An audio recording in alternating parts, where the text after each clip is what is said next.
Hey folks, it is Vince the Evil DM. Welcome back to another episode of Railguns and Dragons. This week we're going to be talking a little bit more about Fantasy 1E, but I want to talk a little bit about house rules. And I know everybody does their own house rules for the game and does things to change the game around and make it their own type of game. And I have no problem with house rules as long as you are consistent with it, write it out, present it to your group, and make sure everybody is aware of the changes and everybody's cool with the changes, then it should be fine.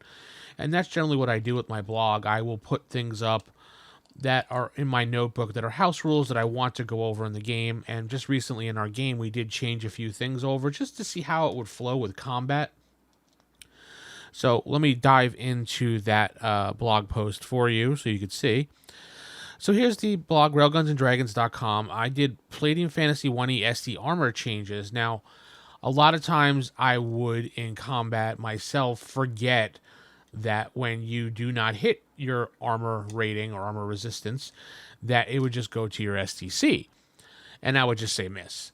And that's my fault, because sometimes I'm distracted by so many things I have to take account for, and then I would remember it afterwards, be like, crap.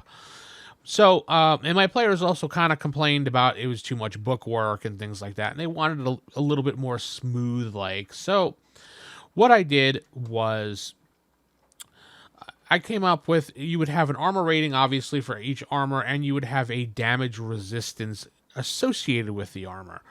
So, when you would be hit, or your armor rating would be hit, whatever the number is, or higher, you would take the damage directly to your health, but before it goes directly to your health, you would minus off the damage resistance. So, for example, if I rolled and hit you with a 15, for example, and you took 10 points of damage, and you happen to be wearing powerful armor that has has 5 damage resistance, you would take 5 points off, and it would go directly to your health.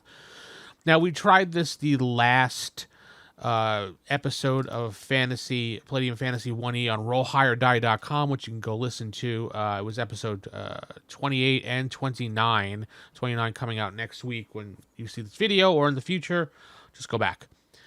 Of the Palladium Megaverse podcast at RollHigherDie.com. And we used it, and they seemed to like the change. They liked how it was less bookworky, and that damage resistance was there for them. They thought it was simple and to the point, and they liked it. So let's just go over the chart real quick. And I did make shields worth a little bit more in the Palladium universe. So light armor has armor ratings between 5 and 12, with the damage resistance from 2 to 5. And the prices in gold, obviously, is just my world, how much it is at the time. So heavy armor half, the armor rating goes from 9 to 13, with a damage resistance of just 8. And then the prices will vary. Heavy armor in full, the armor rating goes from 13 to 16, with the damage resistance of 10 to 12 being the highest for being in full plate mail.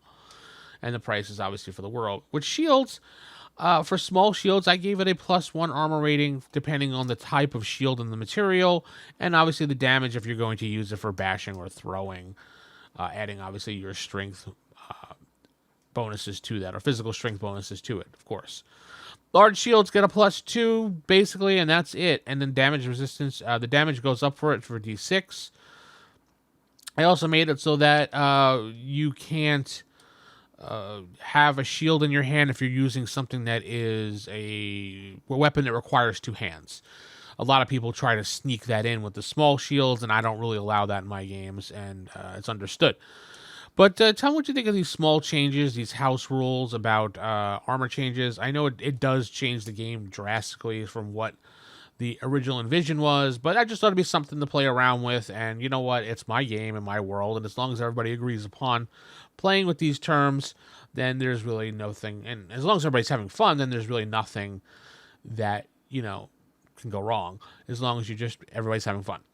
If you want to follow me on this blog, head right over to Real Guns and Dragons and click the follow button down here, or I have unfollowed because I'm following myself. And if you want to support me, you can support me on Ko-Fi as well. Or you can just hit the thanks button here on these videos right below. It's right next to the like button and the subscribe button. With that said, I'm going to head out. Short video. I'll be at North Texas RPG Con this weekend If you happen to be in Texas or flying into Texas or coming into Texas by car or whatever method you're doing, walking, I don't know. I will see you there this weekend. Hopefully, you will enjoy yourselves and have a great old gaming experience time. With that said, I'm going to head out. So keep it original, keep it old school. Good night, everybody.